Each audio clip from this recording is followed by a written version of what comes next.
नमस्कार दोस्तों, win education में आपका स्वागत है। अपन परिचर्चा कर रही हैं चतुर्थ श्रेणी भर्ती से संबंधित जो डॉक्यूमेंट फॉर्मेट है, ठीक है, वो अपने को ऑनलाइन लगाने हैं। तो उसमें अपन देख रहे हैं कि क्या क्या डॉक्यूमेंट अपने को चाहिए। तो वो फॉर्मेट है, वो आरएसएसबी बोर्ड के द्वारा फॉर्मेट डाला गया है और उस फॉर्मेट को अपन को पूरा फिलअप करके और उसको ऑनलाइन करने हैं।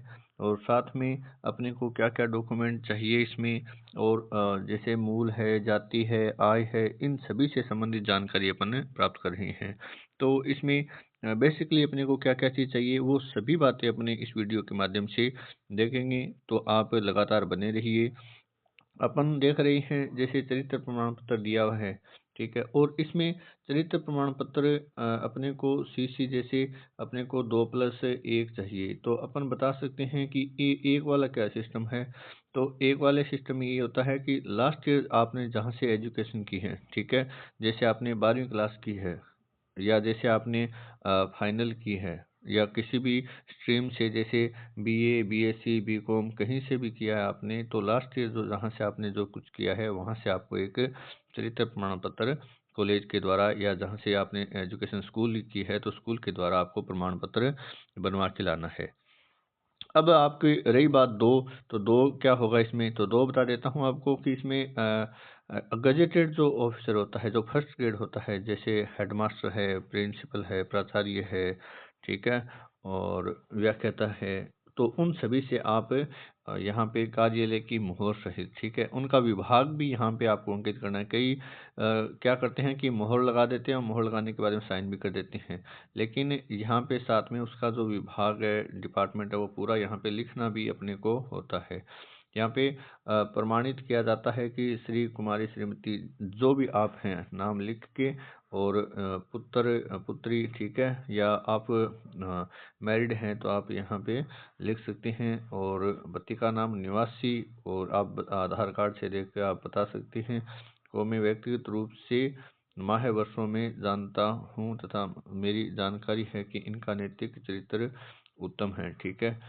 और इस प्रकार से आप फिर आप यहाँ पे आपको साइन करवाने हैं, ठीक है। यहाँ पे ये जो बेसिक आवश्यकता है ये वाली, वो आप भी फिलअप कर सकती हैं, ठीक है। और आप फिलअप करके यहाँ पे आपको मोहर लगवानी होती है और साइन करवानी होती है। और यहाँ पे जो इशू डेट है वो डेट आप लगवा सकते हैं। जैसे आपने अभी 9 तारीख को बनवाया है तो 9/2 आप लिख सकते हैं यहाँ पे, और पूरा 2026 पूरा लिखेंगे यहाँ पे। ये चरित्र प्रमाण पत्र से संबंधित बेसिक जानकारी थी। उससे आगे अपन देखते हैं कि और कौन से इसमें प्रमाण पत्र चाहिए, ठीक है। तो ये फॉर्मेट है, ये फॉर्मेट आपको बनवानी है। तो अब सामान्य घोषणा पत्र है, ठीक है। सामान्य घोषणा पत्र, इसमें करना कुछ नहीं है आपको, केवल 50 रुपये का जो नॉन जुडिशियल स्टाम्प है वो नोटरी द्वारा, ये नोटरी कौन है, नोटरी कहाँ मिलेगा, आप तहसील में जा सकते हैं। अपनी तहसील में जाओगे, ठीक है, तहसील में जाओगे तो वहाँ पे आपको ये नोटरी है वो मिल जाएगा, ठीक है। आप ये तो अब यहाँ पे आपको भरना क्या है कि मैं और पुत्र, पुत्री, श्री, नाम, रोल नंबर, ठीक है, एवं आवेदन क्रमांक आप लिख सकते हैं कि जो आपने फॉर्म फिलअप किया था तो अपना जो आवेदन क्रमांक था वो यहाँ पे लिखना है, ठीक है। ये आपको जो फॉर्म फिलअप किया था वो आप आसानी से निकलवा सकते हैं अलग से, और उसमें आप देख सकते हैं, या SSO ID के माध्यम से आप इसको देख सकते हैं। चतुर्थ श्रेणी कर्मचारी भर्ती में चतुर्थ श्रेणी कर्मचारी के पद पर अनंतिम यानी प्योरली प्रोविजनल रूप से चयनित हुआ हूँ, ठीक है। दस्तावेज सत्यापन हेतु सूचीबद्ध किया है। आपको कुछ नहीं करना है, इसमें 50 रुपये का जो नॉन जुडिशियल जो स्टाम्प है वो नोटरी द्वारा सत्यापित कर दिया जाएगा। इसमें जो जानकारी भरनी है वो खुद भर देंगे इसमें, या आप भी भर सकते हैं, ठीक है। फिर उसके बाद में यहाँ पे जो दिया हुआ है कि इनका दिनांक है, स्थान है, पता है, ये वाला सिस्टम, मोबाइल नंबर, ईमेल और हस्ताक्षर नाम, ये यहाँ पे आ जाएंगे, ठीक है। तो ये अपने को बेसिकली पता होना चाहिए यहाँ पे। ये सिस्टम है वो नोटरी द्वारा प्रमाणित किया जाएगा। जैसे आपने पहले भी जाति प्रमाण पत्र है या उस पे जो और कोई डॉक्यूमेंट है उस पे आपने किया करवाया होगा, नहीं करवाया है तो यहाँ पे आपको तहसील में जाकर आप करवा सकते हैं, ठीक है। अब उसके अलावा आप देख सकते हैं संतान संबंधी, ठीक है। यदि आप मैरिड हैं, ठीक है, तो आपको संतान संबंधी, अनमैरिड है तो भी इसमें देना होगा आपको संतान संबंधी घोषणा पत्र। तो संतान संबंधी घोषणा पत्र में प्रपत्र राजपत्रित अधिकारी से प्रमाणित है, प्रस्तुत कर रहा हूँ मैं, और आपका नाम और पिता का नाम, या जो लेडीज है तो उस हिसाब से देख लेना, और रोल नंबर, और इसमें वही चीज़ दी हुई है, दिनांक 31/1/2000 तक मेरे बच्चों की संख्या थी, या मतलब जो भी जितनी भी आप लगा देनी है, और नहीं है तो आपको 00 फिलअप कर देनी है, ठीक है। इसमें इतनी जानकारी इसमें दी हुई है, क्रम संख्या, नाम, जन्म तिथि, यदि है जितनी भी है, एक है या दो है तो आप उसमें नाम दर्शा सकते हैं, जन्म तिथि भी उनकी यहाँ पे लगा सकते हैं, ठीक है। इसके अलावा फिर अपन देखते हैं कि यहाँ पे जो नाम है, चतुर्थ श्रेणी कर्मचारी, मेरे समय हस्ताक्षर किए गए राजपत्रित अधिकारी के हस्ताक्षर होने चाहिए यहाँ पे। तो आप डॉक्टर के पास जा सकते हैं, सरकारी डॉक्टर के पास, आप व्याख्याता के पास जा सकते हैं, ठीक है, प्रिंसिपल के पास, ये सब कुछ है वो आपको इसमें राजपत्रित अधिकारी के हस्ताक्षर हो जाएंगे। फिर अपने को 50 रुपए के नॉन जुडिशियल स्टाम्प पेपर पर मुद्रित करवाकर, यानी लिखवाकर, ठीक है, ये अपने को ये जो नोटरी का काम है भी, ये खुद ही आप इसको बोल दोगे कि इसको ये इस प्रकार से 50 रुपए का नॉन जुडिशियल स्टाम्प पेपर मुद्रित करवाना है, तो अपने आप कर देगा, पैसे लगते हैं बस, ठीक है। तो अविवाहित अभ्यर्थी के द्वारा दिया जाने वाला घोषणा पत्र है, अविवाहित है उनको ये देना है कि मैं और पुत्री निवासी और शब्दपूर्वक घोषणा करती हूँ कि मेरा नाम चतुर्थ श्रेणी में ये कर्मचारी अंतिम प्योरली प्रोविजन में अंतिम रूप से चयन हुआ है, मेरा विवाह अभी तक नहीं हुआ है। तो विवाह नहीं होने की आपको घोषणा इसमें देनी है। फिर इसमें यहाँ पे जो नोटरी है वो प्रमाणित कर देता है लिख के, ठीक है, और ये सभी बातें इसमें देनी होती है। स्थान, फिर इसमें आपसे साक्षी के रूप में, यानी कि गवाह के रूप में दो दो होने चाहिए, तो आप दो किसी भी से भी अपने करवा सकते हैं, ठीक है। अड़ोस पड़ोस से करवा सकते हैं, या फिर अन्य कोई है तो उससे करवा सकते हैं। ये दो हस्ताक्षर, नाम और उसका पता होना चाहिए, ठीक है। अब इसके बाद में 50 रुपए के नॉन जुडिशियल स्टाम्प पेपर पर मुद्रित करवाकर नोटरी पब्लिक से प्रमाणित करें विवाहित अभ्यर्थी के द्वारा घोषणा पत्र। अब जिसका मैरिड है तो मैरिड है वो इसमें दे सकता है कि मैं और पुत्री स्त्री और निवासी, ठीक है, और शब्दपूर्वक घोषणा पत्र। ये वही बात है, मेरा विवाह है, दिनांक, ये दिनांक आपको यहाँ पे लगा देनी है, जितनी भी तारीख को आपको दिनांक विवाह हुआ है, ठीक है।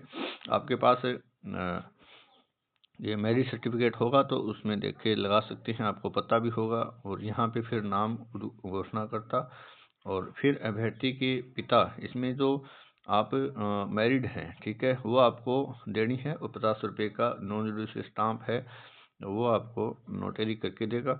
तो इसमें भी आपको अपने पीयर पक्ष से, ठीक है, इसमें अपने को अभ्यर्थी के पिता, अपने ससुराल पक्ष से अभ्यर्थी के ससुर, ठीक है, और इसमें दो व्यक्तियों के, ठीक है, लेडीज और जेंट्स उससे कोई मतलब नहीं है।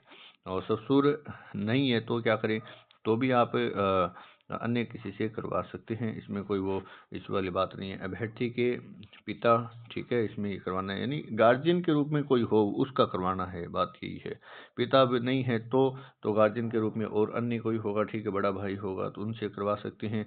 अभ्यर्थी की पत्नी, ठीक है, और तो आप इसे करवा सकते हैं, ठीक है। ये हस्ताक्षर वगैरह, नाम वगैरह ये लिखने होते हैं इसमें, ठीक है। तो ये उसके बाद में 50 रुपए के नॉन जुडिशियल स्टाम्प पेपर पर मुद्रित करवाकर नोटरी पब्लिक से प्रमाणित करवाएं। तो विधवा अभ्यर्थी के द्वारा, ठीक है, जो विडो है, ठीक है, उसके द्वारा ये घोषणा पत्र है, इसमें अपने को मुद्रित करवाना है, यानी लिखवाना है, और ये 50 रुपए का नॉन जुडिशियल स्टाम्प पेपर है वो नोटरी करके देता है। फिर इसमें ये जो बेसिक नीड्स हैं वो अपने को फिलअप करनी होती है, और इसमें देना होता है कि मेरा विवाह दिनांक को हुआ था, और परंतु मेरे पति का देहांत दिनांक को हो चुका है, ठीक है। तो आप वो इसमें मृत्यु प्रमाण पत्र है वो संलग्न करना होगा भी, ठीक है।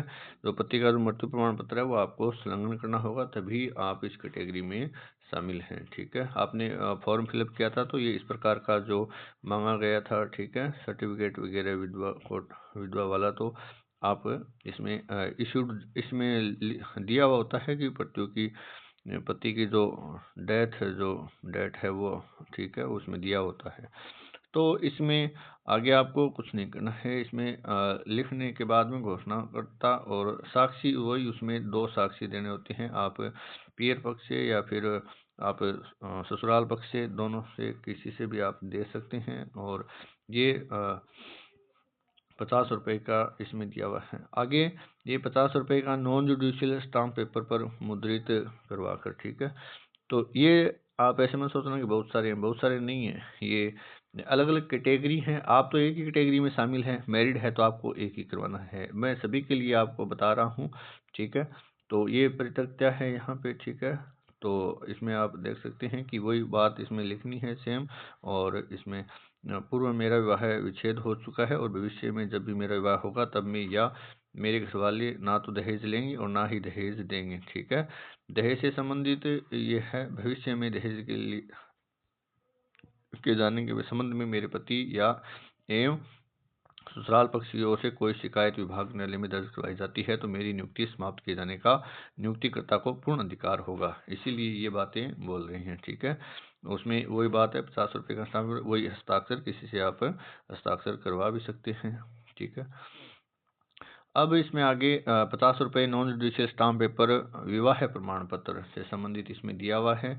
और साथ में इसमें यह भी दिया हुआ है कि अभ्यर्थी जिनका विवाह 22/5/2006 से पूर्व हुआ हो के द्वारा प्रस्तुत किया जाने वाला घोषणा पत्र यहाँ पे दिया हुआ है। ठीक है, तो इसमें आप यदि शामिल हैं तो इसमें ये फिलअप करवाएंगे, नहीं शामिल है तो कोई इसमें आवश्यकता नहीं है। फिर अपने को वचनबद्ध प्रपत्र सामान्य कागज पर आपको लिखना होता है और अपने सामान्य हस्ताक्षर इसमें करने होते हैं। जैसे आप हिंदी में हस्ताक्षर कर रहे हैं तो हिंदी में यहाँ पे अपना जो नाम है जो भी है आप यहाँ पे लिख सकते हैं। ठीक है, और उसके बाद इसमें अपने को संविधान संबंधी जो प्रतिज्ञा शपथ पत्र सामान्य कागज पर अपने को लिखना होता है। ठीक है, ये अभ्यर्थी के इसमें हस्ताक्षर होते हैं। मूल निवास है, जाति प्रमाण पत्र है, आय प्रमाण पत्र है, उनके बारे में भी अपन बताएंगे। तो नमूना हस्ताक्षर प्रारूप सामान्य कागज पर ये अपने को देना होता है। हिंदी प्रारूप हस्तलिपि ये आपको दिया हुआ है कि मैं अभ्यर्थी का नाम, ये पूरा अपने को सामान्य कागज पे लिखना होता है। देखो जैसे यहाँ पे नीचे लिखा हुआ है, ये लाइनें जो हैं ये इसमें आपने फिलअप करनी है। ठीक है, इतना सा ही इसमें दिया हुआ है। आप इंग्लिश में भी लिखेंगे। और जैसे आपने SSYD पे अपडेट किया था तो उसमें आपको ये लिखना होता था फॉर्म में, तो वही सेम प्रोसेस इसमें है। सामान्य कागज पे आपको, यदि आप गैर अनुसूचित क्षेत्र या अनुसूचित क्षेत्र से आते हैं तो सामान्य कागज पे ये वाली बात आपको लिखनी है। ठीक है, अब इसमें विधवा परित्यक्ता अभ्यर्थियों द्वारा पुनर्विवाह किए जाने या नहीं किए जाने के संबंध में फोटो युक्त स्व हस्ताक्षरित घोषणा पत्र, तो इसमें फोटो लगा देनी है। और यदि आप विधवा और परित्यक्ता अभ्यर्थियों द्वारा पुनर्विवाह किए जाने, ठीक है, यानी आपने पुनर्विवाह कर लिया है तो उससे संबंधित आप इसमें ये जानकारी देंगे। ठीक है, सामान्य कागज पे। और तो इसमें मैं शपथपूर्वक घोषणा करती हूँ या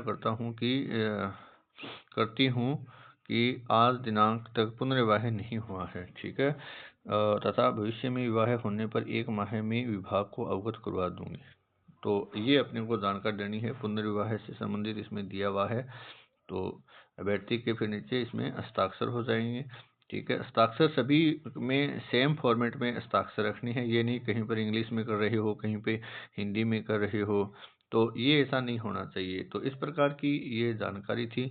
अब इसमें आपको बता देता हूँ कि मूल निवास, जाति प्रमाण पत्र, वो तो अपने को पहले भी बताए हुए हैं। लेकिन इसमें जो जाति प्रमाण पत्र है वो अपने को जो कैटेगरी दी हुई है अपनी उसके हिसाब से बनवाते हैं। जैसे EWS है तो उसके लिए EWS वाला जो प्रमाण पत्र दिया हुआ सर्टिफिकेट है वो ही उसका जाति प्रमाण पत्र है। अब उसके अलावा जैसे मैं बता देता हूँ आपको कि यदि अपना जो जाति प्रमाण पत्र है वो 1 साल पुराना है। 1 साल पुराना कब तक, यानी कि अपने जो चतुर्थ श्रेणी भर्ती हुई थी उसका जो लास्ट डेट थी, ठीक है, उसकी लास्ट डेट से 1 साल पहले तक का जो अपने पास जाति प्रमाण पत्र है तो अपने उसको आसानी से लगा सकते हैं। उसमें कोई एफिडेविट अपने को नहीं देना होता है। यदि अपने पास उससे 3 साल पुराना है, ठीक है, अपने 3 साल पुराना है या फिर अपने अभी लेटेस्ट में बनवाया है, तो आपको एफिडेविट अपने को लगाना होगा। और ये एफिडेविट आप तहसील में जाकर लगवा सकते हैं, ठीक है। ये प्रमाण पत्र होता है, इसमें नोटरी द्वारा ये कर देगा कि एफिडेविट, और वो आपको फिर साथ में संलग्न करना होता है। तो ये जाति प्रमाण पत्र से संबंधित जानकारी थी, ठीक है। और इतनी बातों के अलावा और कोई आपकी यदि क्यूरी है तो आप इसमें मैसेज कर सकते हैं। ये जानकारी में कोई छूट गया है तो आपको बता भी देंगे बाद में, ठीक है। Okay, thank you.